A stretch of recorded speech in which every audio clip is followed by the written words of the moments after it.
성경 봉독하겠습니다. 요한복음 2장입니다. 1절부터 11절까지 말씀 함께 합독하겠습니다. 사흘째 되던 날 갈릴리 가나에 혼례가 있어 예수의 어머니도 거기 계시고 예수와 그 제자들도 혼례의 청함을 받았더니 포도주가 떨어진지라. 예수의 어머니가 예수에게 이르되 저들에게 포도주가 없다 하니 예수께서 이르시되 여자여 나와 무슨 상관이 있나이까? 내 때가 아직 이르지 아니하였나이다. 그의 어머니가 하인들에게 이르되 너희에게 무슨 말씀을 하시든지 그대로 하라 하니라. 거기에 유대인의 정결 예식을 따라 두세 통 드는 돌 항아리 6이 놓였는지라. 예수께서 그들에게 이르시되 항아리에 물을 채우라 하신즉 아귀까지 채우니 이제는 떠서 연회장에게 갖다 주라 하시매 갖다 주었더니 연회장은 물로 된 포도주를 맛보고도 어디서 나는지 알지 못하되 물도온 하인들은 알더라. 연회장이 신랑을 불러 말하되 사람마다 먼저 좋은 포도주를 내고 취한 후에 낮은 것을 내거늘 그대는 지금까지 좋은 포도주를 두었도다 하니라. 예수께서 이 첫 표적을 갈릴리 가나에서 행하여 그의 영광을 나타내심에 제자들이 그를 믿으니라. 아멘. 오늘 가나의 기적이라고 하는 주제로 말씀을 드립니다. 할렐루야. 아멘. 옆 분과 인사하겠습니다. 가나의 기적을 경험합시다. 영국의 한 신학교에서 중간고사를 치고 있었습니다. 시험 문제가 바로 오늘 본문입니다. 물이 포도주로 변화된 사건을 기술하라는 겁니다. 많은 학생들이 열심히 답을 써갑니다. 그런데 어느 학생이 답을 적지 못하고 그냥 계속 앉아 있는 겁니다. 감독관이 이렇게 시간이 이제 다 돼서 이렇게 보니까 한 줄 짤막하게 글을 쓰게 됩니다. 뭐라고 썼냐면 물이 그를 창조한 주인을 만남에 얼굴이 붉어졌더라 이렇게 썼습니다. 이 학생은 나중에 훌륭한 시인, 여러분이 잘 아는 바이런이라고 하는 시인이 된 겁니다. 여러분, 물이 창조주를 만나면 아름다운 빛깔, 맛, 향기를 내는 포도주로 변하게 됩니다. 우리도 우리를 구원하신 예수 그리스도를 인격적 만남을 통해서 오늘 포도주처럼 향기도 좋고 맛도 좋고 좀 빛깔나는 그러한 삶을 살아야 될 줄로 믿습니다. 오늘 보니까 예수님께서 공생애를 처음 시작하시면서 행하신 표적입니다. 오늘 11절에 보니까 이 첫 표적을 갈릴리 가나에서 행하셨다. 여러분, 물이 포도주 된 것은 우리가 기적이라고 그렇게 하는데 왜 기적이라고 하는 단어를 쓰지 않고 표적이라고 썼을까? 그 이유가 있습니다. 이 표적을 영어로 사인 이렇게 부릅니다. 어떤 것을 표시한다는 겁니다. 제가 표적이라고 하는 단어가 뭘까 이렇게 찾아보니까 주석에 이렇게 되어 있습니다. 하나님께서 어떤 일을 말씀하시거나 주장하실 때에 표적을 통하여 그 말씀이 하나님께로부터 온 것임을 증명하는 도구가 바로 표적이다 그렇게 되어 있습니다. 예를 들면 이겁니다. 요한복음 9장에 보니까 예수님께서 날 때부터 맹인된 사람을 고쳐주시는 장면이 나옵니다. 사도 요한은 이것을 가리켜서 표적이다 그랬습니다. 왜 표적일까? 예수님은 육신적으로 앞을 보지 못하는 사람의 눈을 띄우시기도 하지만 죄로 인하여 영적으로 다친 우리의 눈을 뜨게 하시는 분이다. 그런 의미에서 표적이라고 하는 단어를 사용한 겁니다. 요한복음 6장에 보니까 오병이어의 기적이 나옵니다. 보리떡 5개와 물고기 2마리를 가지고 5,000명을 먹이고 12광주리가 남았습니다. 요한은 이것을 가리켜서 표적이다 이렇게 표현합니다. 왜 표적이라고 말했을까? 이유는 이겁니다. 예수님은 우리의 배고픔, 우리의 굶주림을 채우시는 분이기도 하지만 우리의 영적인 양식, 영적인 배고픔을 채우시기 위해서 하늘에서 오신 생명의 떡임을 이것을 알리시기 위해서 오병이어의 표적을 보이시게 된 겁니다.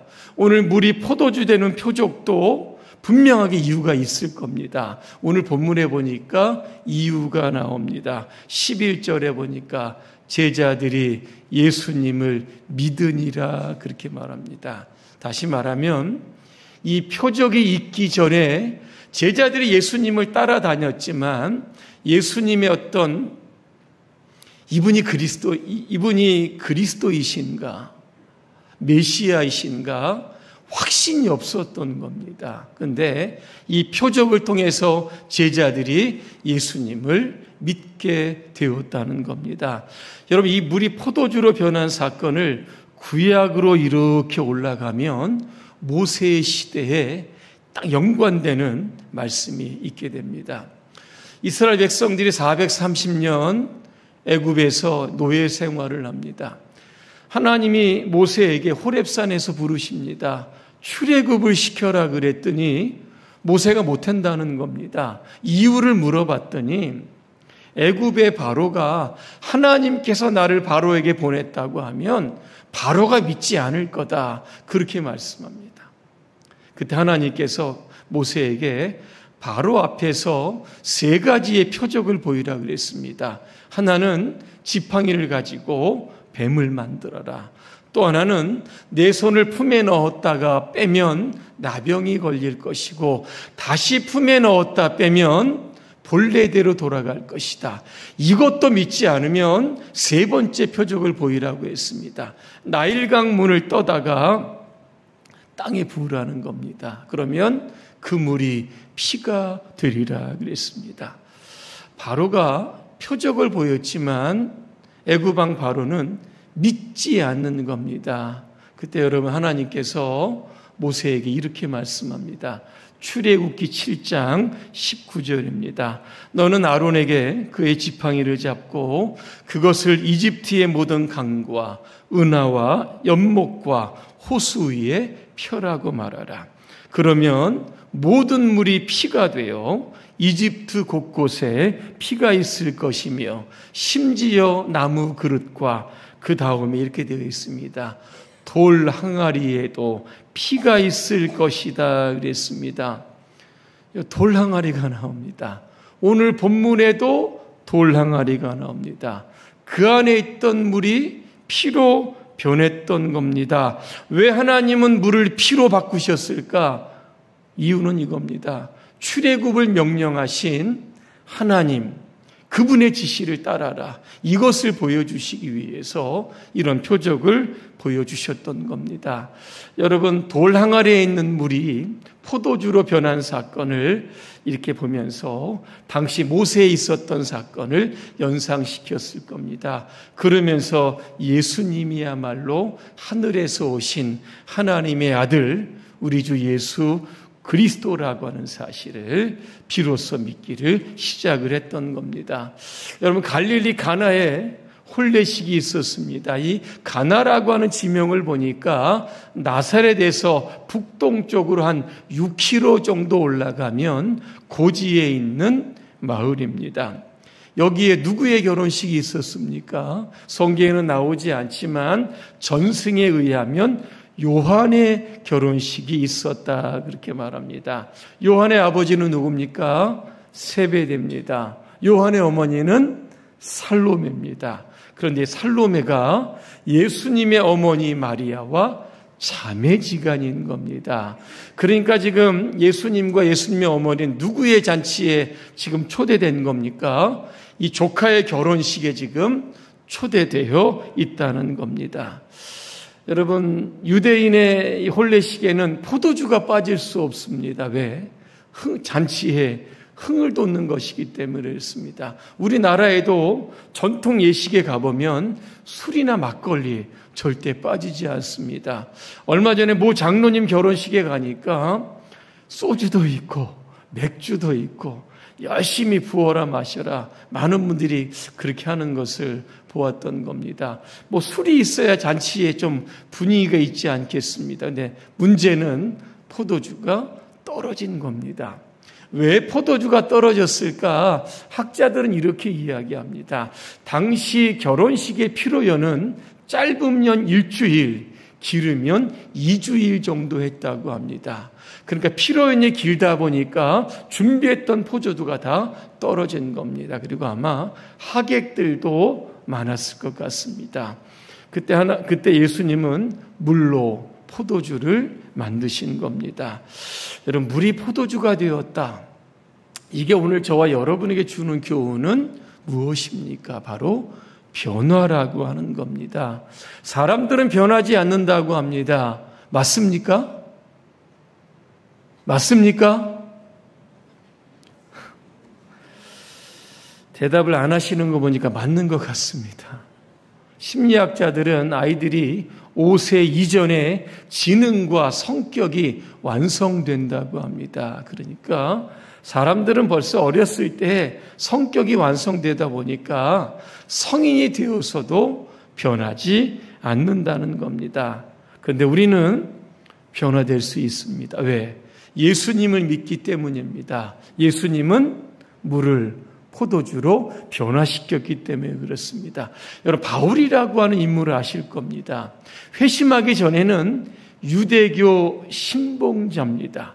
기독교를 박해했던 사람. 다메섹 도상으로 가다가 예수를 만나게 됩니다. 그리고 그가 완전히 바뀌게 됩니다. 이제는 기독교를 전하는 전도자로 바뀌게 됩니다. 그가 예수님 만나고 바뀌고 난 이후에 이런 고백을 합니다. 고린도후서 5장 17절입니다. 그런즉 누구든지 그리스도 안에 있으면 새로운 피조물이라. 이전 것은 지나갔으니 보라 새 것이 되었다. 자신을 이야기한 겁니다. 예수님을 만나니까 과거의 나라고 하는 존재는 사라진 겁니다. 그 안에 예수님이 계시니까 그는 예수의 사람으로 살아가게 됐다는 겁니다. 여러분, 삭개오라고 하는 인물이 있습니다. 삭개오는 세관원입니다. 당시 이스라엘은 로마의 식민지였습니다. 같은 동족에게 많은 세금을 착취했던 사람입니다. 그런데 그가 예수님을 만납니다. 그리고 이런 고백을 합니다. 그의 인생의 돈이 최고였습니다. 돈 때문에 살았던 사람인데 그가 어떻게 변하냐면 이렇게 변합니다. 자기 소유의 절반을 가난한 사람들에게 나누어 주겠습니다. 혹시나 남을 토생한 것이 있으면 4배나 갚겠다 그랬습니다. 무슨 뜻입니까? 자기에 있는 전 재산 이거 다 사용하겠다는 겁니다. 돈보다 예수님이 귀했기 때문입니다. 어거스틴, 이게 초대 교부입니다. 회심하기 전에는 그에게 붙어 있었던 닉네임이 뭡니까? 방탕하, 이교도를 탐닉하는 자였습니다. 하지만 그가 하나님의 음성을 듣습니다. 과거를 버리고 나에게로 돌아오라. 그리고 성경을 들어서 읽어라 그래서 성경을 읽었는데 로마서 13장 13절과 14절의 말씀을 읽게 됩니다. 낮에와 같이 단정히 행하고 방탕하거나 술 취하지 말고 음란하거나 호색하지 말며 다투거나 시기하지 말고 오직 주 예수 그리스도의 옷을 입고 정욕을 위하여 육신의 일을 도모하지 말라 그랬습니다.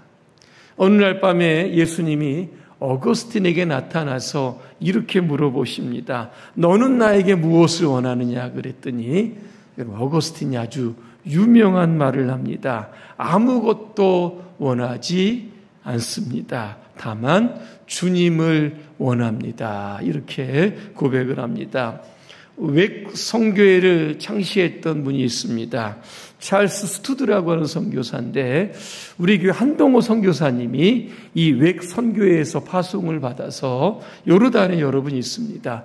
이분이 원래 귀족 출신의 출신이었습니다. 하지만 예수 그리스도를 만난 이후에 그의 삶을 주님께 오리를 합니다. 그 많은 재산을 가지고 웩이라고 하는 선교단체를 만들게 됩니다. 그리고 잃어버린 영혼을 구원하기 위해서 그의 전 인생을 헌신하게 되었다라고 하는 겁니다. 예수님을 만나면 반드시 변화되어야 하는 겁니다. 이게 상식적이고 이게 당연하다라고 하는 겁니다. 어느 마을에 욕쟁이 할아버지가 있었다고 합니다. 이분은 소를 몰고 나가서 밭을 갈거나 아니면 물건을 실어놨을 때 이 소에게 입에 담지 못할 엄청난 욕을 한다는 겁니다. 그런데 소문이 들립니다. 이 할아버지가 바뀌었다는 겁니다. 왜 바뀌었냐 물어봤더니 교회를 다니고 시작하면서부터 욕을 안 한다라고 하는 겁니다. 사람들이 유심히 지켜봅니다. 어느 장날이 됩니다. 욕을 잘하는 할아버지가 이제 소에다가 안장을 지웠습니다. 그리고 소에게 이렇게 말합니다. 손님 일어나세요. 짐을 싣고 장에 가야 합니다. 소가 들은 척도 안 하는 겁니다. 사람들은 노인의 얼굴과 소를 번갈아 보면서 야 이제 욕을 하겠구나 그렇게 생각을 합니다. 노인이 몇 번이고 이야기를 해도 소는 꼼짝도 안 하는 겁니다. 그때 노인이 이렇게 이야기를 합니다. 큰 소리로 소를 향해서 할렐루야 장에 갑시다 그랬더니 소가 벌떡 일어났다고. 예수 믿으면 욕이 사라집니다. 그리고 할렐루야 할아버지가 되는 겁니다. 소도 예수 믿으면 말 잘 듣게 되는 겁니다. 누구든지 예수를 믿으면 변화가 되는 겁니다. 여러분이 그 변화의 주인공이 되시기를 간절히 소망합니다. 어떻게 사람들은 다 변화되지 않는다고 하는데 변화될 수 있을까? 어떻게 하면 우리가 이 가나의 기적을 경험하며 살아갈 수 있을까? 두 가지입니다. 우리는 마리아의 믿음을 가져야 하는 겁니다. 여러분 잔치하는 날에 포도주가 떨어졌습니다. 난감하지 않습니다. 여러분 어떻게 하겠습니까? 쿠팡으로 포도주 시키겠습니까? 아니면 뭐 이웃집에 가서 빌리시겠습니까? 이것도 안 될 겁니다. 예수님의 어머니 마리아는 쿠팡으로 시키지 않고 예수님을 찾아갑니다. 3절에 뭐라 그럽니까? 저희에게 포도주가 없다 그랬습니다. 지금 위기의 상황을 그대로 전달을 한 겁니다. 살다 보면 꼭 필요한 것이 꼭 떨어질 때가 있습니다. 위기의 상황일 때도 있고 참 힘든 상황일 때도 있습니다. 이때는 우리가 어떻게 해야 합니까? 혼자서 씨름하지 말고 이 문제를 예수님께 가지고 가야 합니다. 베드로 전서 5장 7절에 보니까 이런 말씀이 있습니다. 너희 염려를 다 주께 맡겨 버려라. 이는 그가 너희를 돌보심이라 그랬습니다. 맡긴다는 뜻을 보니까 꼴이라고 되어 있는데 이게 굴린다는 겁니다. 우리의 짐을 하나님께 굴리게 되면 그 짐은 하나님의 짐이 되고 내가 가지고 있는 문제는 하나님의 문제가 되면 하나님께서 해결을 하신다는 겁니다. 이게 바로 맡긴다는 겁니다. 오늘 마리아는 포도주가 떨어진 상황, 이 문제를 예수님께 맡겼다는 겁니다. 그런데 예수님의 반응이 여러분 뭐라고 그럽니까? 여자여 그랬습니다. 이게 나와 지금 무슨 상관이 있습니까? 좀 화를 내면서 아마 이야기했을지도 모르는 겁니다. 지금 포도주 떨어진 상황과 지금 나와는 전혀 상관이 없다는 겁니다. 나에게 부탁하지 말라는 겁니다. 이야기를 들었을 때 예수님의 어머니인데 마리아가 아마 조금 마음에 상처를 받았을지도 모르겠습니다. 이런 생각을 한번 해보았습니다. 만약 여러분이 지금 힘든 상황인데 예수님께 지금 부탁을 하는 겁니다. 이 부탁을 좀 들어주십시오 이렇게 얘기했는데 예수님이 이렇게 하는 겁니다. 내 부탁과 지금 내가 지금 무슨 상관이 있는데 그 여러분 어떻게 하시겠습니까? 우리가 열심히 기도를 하는데 내가 기도하는 것과 내가 지금 무슨 상관이 있는데 그럼 여러분 어떻게 하시겠습니까? 마태복음 15장에 보니까 한 이방 여인이 나옵니다. 예수님을 보면서 이 여인이 아주 큰 소리로 외칩니다. 예수님, 내 딸이 지금 귀신이 들렸습니다. 정말 괴로워하고 있는데 내 딸을 고쳐주십시오 그랬습니다. 그때 성경에 보니까 예수님께서 한 말씀도 안 하셨다 그랬습니다.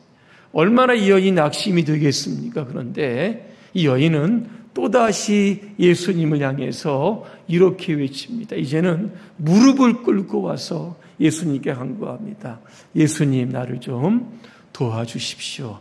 그랬더니 이번에도 예수님 뭐라고 말씀하시냐면 자녀의 빵을 취하여 개들에게 던짐이 옳지 않다 그랬습니다.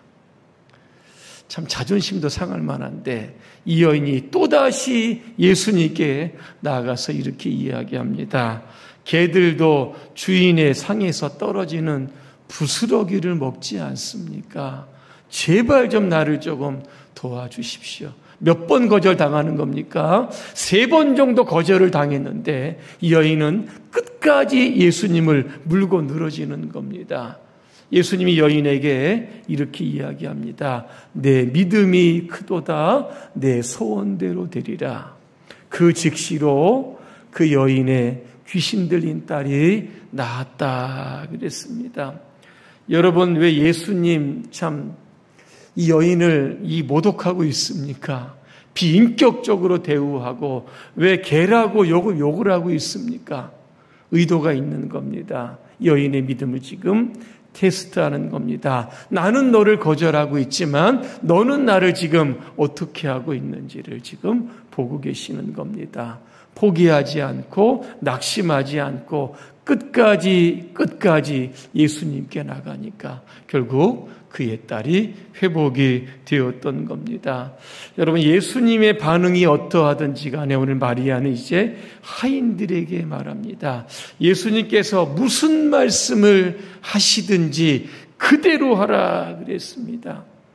어떻게 보면 이 마리아의 믿음이 조금 무모해 보이는 것 같습니다. 하지만 마리아에게는 믿음이 있었습니다. 이 난감한 상황, 이 위기의 상황을 바꾸실 분은 바로 예수님 한 분이시다라고 하는 사실을 믿었던 겁니다. 그런 기대가 있었던 겁니다. 기적은 어디에서 일어납니까? 주님은 우리의 상황을 역전시키고 반전시킬 수 있다라고 하는 그 기대감이 우리 안에 충만하게 되면 오늘도 우리의 삶에 이 가나의 기적이 일어나게 될 줄로 믿습니다. 두 번째 보니까 하인들의 순종이 나옵니다. 예수님께서 하인들에게 이런 말씀을 합니다. 항아리에다 아구까지 물을 채워라 그랬습니다. 지금 포도주가 떨어졌는데 항아리에 물을 채워라. 어떤 상관이 있을까? 아무리 생각해도 논리적으로 이해가 안 됩니다. 하지만 하인들이 순종을 합니다. 여러분, 항아리가 나오는데 용도가 뭔지 아십니까? 정결 예식에 쓴다. 쉽게 말하면 혼인집에 온 사람들이 음식을 먹으려고 하면 손을 씻어야 됩니다. 손 씻을 물을 담아두었던 이게 바로 항아리의 물인 겁니다. 돌 항아리가 몇 개 있습니까? 6개 정도 있습니다. 한 항아리에 2-3통 들어간다 그랬습니다. 통이라고 하는 단어를 보니까 약 40리터쯤 들어가는 그러한 통입니다. 그러니까는 2통이 들어간다고 하면 한 항아리에 80리터가 들어가게 되는 겁니다. 6개니까 몇 리터가 들어갑니까? 480리터. 20리터짜리 생수병 24개가 들어가는 겁니다. 엄청난 양이 아닙니까? 학자들은 이렇게 이야기합니다. 200명이 한 사람의 포도주를 10잔씩 마셔도 남을 만한 충분한 양이다. 그렇게 해석을 하는 겁니다. 여러분, 손 씻을 물, 이거를 예수님께서 이제는 뭐라고 말씀하십니까? 연회장에게 갖다 주라 그랬습니다. 여러분이라면 갖다 줄 수 있습니까? 손 닦는 물인데. 이런 생각을 해봅니다. 하인들이 항아리 속에 있는 물이 포도주로 바뀐 것을 알고 연회장에게 갖다 주었을까? 아니면 하인들이 가져갈 때는 물이었는데 연회장이 마실 때 포도주로 바뀌어졌을까라고 하는 겁니다. 여러분 어떻게 생각하십니까? 저는 아마 후자라고 생각을 합니다. 왜냐하면 포도주를 연회장에 갖다 주는 것은 누구나 할 수 있습니다. 순종할 마음이 없어도 그냥 하면 되는 겁니다. 하지만 여러분 물을 떠서 연회장에 갖다 주는 거, 이거 순종이 없으면 하기 힘들다는 겁니다. 이 멕시코에는 홍인종들이 산다고 합니다. 홍인종, 제가 찾아보니까 있습니다. 이런 사람, 이 사람들은요, 믿는다는 말과 순종하는다는 말을 같은 단어로 사용하고 있다는 겁니다. 믿으면 당연히 순종해야지, 이렇게 생각을 하고 신앙생활을 하고 있다는 겁니다. 여러분, 노아 아실 겁니다. 노아가 방주를 짓습니다. 방주의 크기가 어느 정도 되시는지 아십니까? 길이가 300규빗, 한 규빗이 45cm입니다. 방주의 길이가 어느 정도입니까? 135m입니다. 엄청나게 큽니다. 높이를 이렇게 보니까 13.5m, 너비를 보니까 22.5m입니다. 축구장 면적보다 1.5배 크다고 합니다. 어느 정도 이 여러분 방주를 지었겠습니까? 학자들 보니까 100년 동안 지었다 그랬습니다. 여러분 노아의 가족이 지었는데 한번 생각해 보시기를 바랍니다. 100년 동안 뒤에 올 홍수를 생각하면서 방주를 지었다. 이게 여러분 가능하겠습니까? 제가 생각해 보았습니다. 100년 동안 하나님에 대한 말씀에 대한 믿음이 한순간도 흔들리지 않아야 되는 겁니다. 그래야만 이 방주를 지을 수 있는 겁니다. 그만큼 노아는 하나님의 말씀을 믿었다는 겁니다. 그 믿음에 순종이 더해지니까 히브리서 11장에 보니까 노아는 방주를 통하여 그의 가족을 구원했다. 분명히 말씀합니다. 아브라함도 100세에 낳은 이삭 바치라고 했습니다. 여러분 쉬운 이야기 아닙니다. 하지만 아브라함은 하나님을 믿었습니다. 그 믿음이 순종으로 이어졌고 결국 아브라함은 복의 근원이 되었던 겁니다. 오늘 하나님께서 저와 여러분들에게 참 말도 안 되는 일을 여러분 말씀하신다고 하면 여러분 순종하실 수 있겠습니까? 우리가 하나님을 믿는다고 하면서도 순종하지 못한다라고 하면 우리의 믿음에 문제가 있는 겁니다. 믿는다라고 하는 것, 순종한다는 겁니다. 순종하는 사람에게는 바로 믿음이 있다라고 하는 겁니다. 연회장이 포도주를 맛봅니다. 그리고 신랑에게 이렇게 이야기합니다. 왜 이렇게 이 최상급의 포도주를 지금 내왔느냐 그렇게 말씀합니다. 예수님은 우리의 삶에 필요를 채우십니다.